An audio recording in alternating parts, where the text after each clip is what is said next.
कांची के कैलाशनाथ मंदिर का पौराणिक और आध्यात्मिक इतिहास इसके स्थापत्य इतिहास से भी अधिक गहरा है। पौराणिक कथाओं में कांचीपुरम को मोक्षदायिका सप्तपुरियों 7 सबसे पवित्र शहर में से एक माना गया है।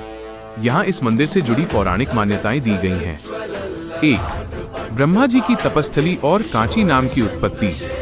पौराणिक मान्यताओं के अनुसार का अर्थ है ब्रह्मा और अंची का अर्थ है पूजा। कहा जाता है कि भगवान ब्रह्मा ने इसी स्थान पर भगवान शिव की घोर तपस्या की थी।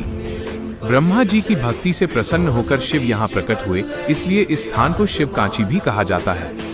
कैलाशनाथ मंदिर को उसी दिव्य ऊर्जा का केंद्र माना जाता है। 2. ब्रह्मांडीय कैलाश का प्रतिबिंब। जैसा कि इसके नाम कैलाशनाथ से स्पष्ट है, इस मंदिर की कल्पना साक्षात हिमालय स्थित कैलाश पर्वत के सांसारिक स्वरूप के रूप में की गई थी। पुराणों में उल्लेख है कि शिव का निवास स्थान कैलाश पर्वत है। पल्लव राजाओं ने इस मंदिर को इस प्रकार निर्मित करवाया कि भक्त को दक्षिण में ही कैलाश पर्वत पर शिव के दर्शन का अनुभव हो सके। मंदिर की ऊंची संरचना और पिरामिडनुमा शिखर इसी पवित्र पर्वत का प्रतीक है। 3. अंतराल और मोक्ष की अवधारणा। संकीर्ण मार्ग। इस मंदिर के गर्भगृह के चारों ओर एक अत्यंत संकरा परिक्रमा मार्ग है। पौराणिक और आध्यात्मिक दृष्टि से इसका बहुत महत्व है। इस संकरे मार्ग से होकर गुजरने को पुनर्जन्म के चक्र से मुक्ति का प्रतीक माना जाता है। भक्त जब एक तरफ से रेंगते हुए प्रवेश करता है और दूसरी तरफ से निकलता है, तो यह माना जाता है कि उसने माता के गर्भ से जन्म लेने और मृत्यु के चक्र को पार कर लिया है, जिससे उसे मोक्ष की प्राप्ति होती है। 4. षोडश लिंगम 16 मुखी शिवलिंग। मंदिर के मुख्य गर्भगृह में एक विशाल शिवलिंग स्थापित है, जिसे षोडश लिंगम कहा जाता है। इसमें 16 धारियां या मुख बने हुए हैं।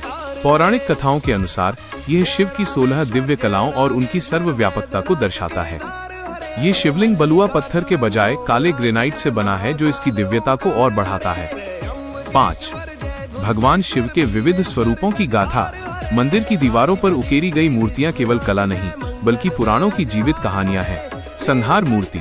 अंधकासुर और गजासुर जैसे राक्षसों का वध करते हुए शिव के रौद्र रूप की कथाएं यहाँ पत्थर पर अंकित हैं। दक्षिणा मूर्ति। शिव को ब्रह्मांड के गुरु के रूप में दिखाया गया है, जो मौन रहकर ऋषियों को ज्ञान दे रहे हैं। त्रिपुरांतक। जब शिव ने एक ही बाण से असुरों के 3 पुरों नगरों का विनाश किया था। 6. देवी कामाक्षी और शिव का संबंध। पौराणिक कथाओं में कांचीपुरम को शक्तिपीठ भी माना गया है। कैलाशनाथ मंदिर का संबंध भगवान शिव और देवी पार्वती कामाक्षी के विवाह और उनके दिव्य प्रेम की गाथाओं से भी जुड़ा है। मंदिर में सोमस्कंद, शिव, पार्वती और कार्तिकेय के चित्र इस बात का प्रमाण है कि यहाँ शिव को सपरिवार पूजा जाता है। क्या आप जानना चाहेंगे कि इस मंदिर में स्थित उन गुप्त सुरंगों या रहस्यमयी नक्काशी के पीछे क्या पौराणिक